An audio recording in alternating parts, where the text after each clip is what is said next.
Juventus got the 3 points that they needed against Udinese, temporarily returning to the top of Serie A.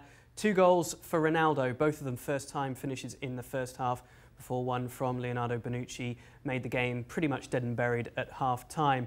The worrying point, though, Craig, is that they just don't seem to be playing that well, despite all of that, despite Dybala, Higuian and Ronaldo all in the front three, starting for the first time together. It wasn't a fluid performance.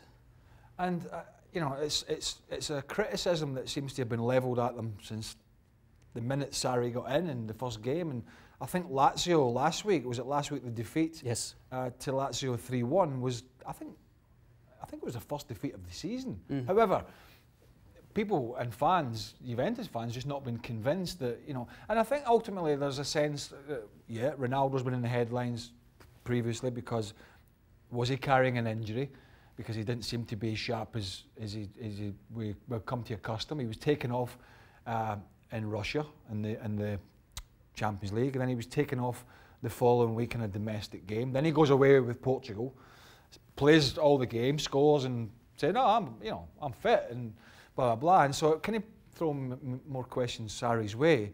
I think one of the issues for Sarri is that there are such a big squad at Juventus. I think he's still trying to piece together what's the best way forward for all these talent, because there's a lot of talent there. Yes. So it's how do you fit all these, how do you fit the square pegs in the square holes and make it work, and ultimately try and shape it around Ronaldo, because he knows he has to do that or he's going to lose him, and if you lose him in the dressing room, you're knackered.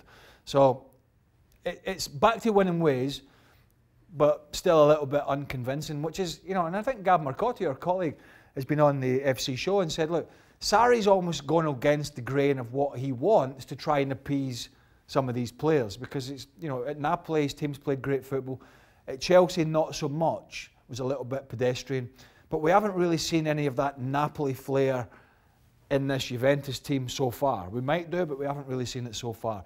But in general, the results have still been there, and it's the results that keep the wool from the door. Yeah, it doesn't look like a Sarri team at all at the moment, and I think there's a great point about the size of the squad.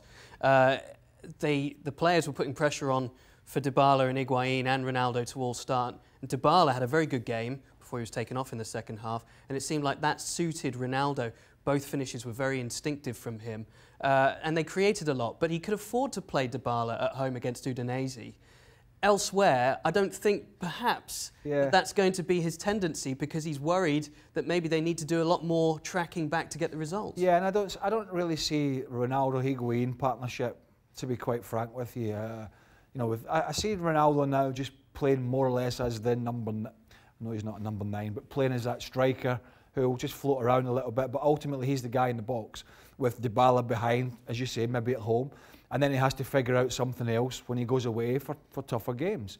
That's up to him to try and figure it out. They might go in January and try and strengthen, maybe in the wider areas. There's been some talk.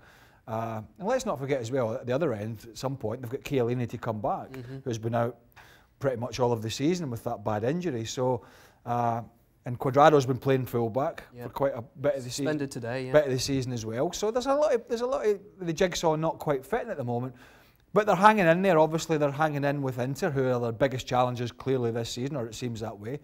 And all he can do is keep them in there with results. You can moan about style of play all you want, but ultimately any manager will just say to you, well, listen, here's a look at the results. Apart from Lazio, I'm getting what I need, and ultimately that will keep him going at the moment. Yeah, and then it's just, you've got time now to work it out before the Champions League returns. Yeah, and I mean, the Scudetto's big for them, clearly, because they've won it so much, and they've got arguably their biggest challenge now with Inter and Conte.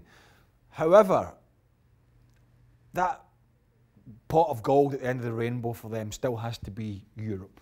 That's why they brought Ronaldo to the club, not to win another 7 or 8 Italian titles, which are great, but to go and really, really nail down that Champions League again, which clearly they didn't do last year or the year before.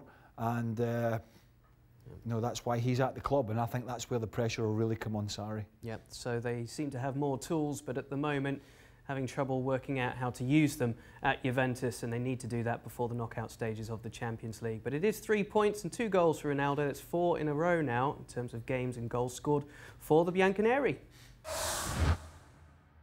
Thanks so much for watching ESPN on YouTube. And for more sports highlights and analysis, be sure to download the ESPN app. And for premium content and live streaming, subscribe to ESPN Plus.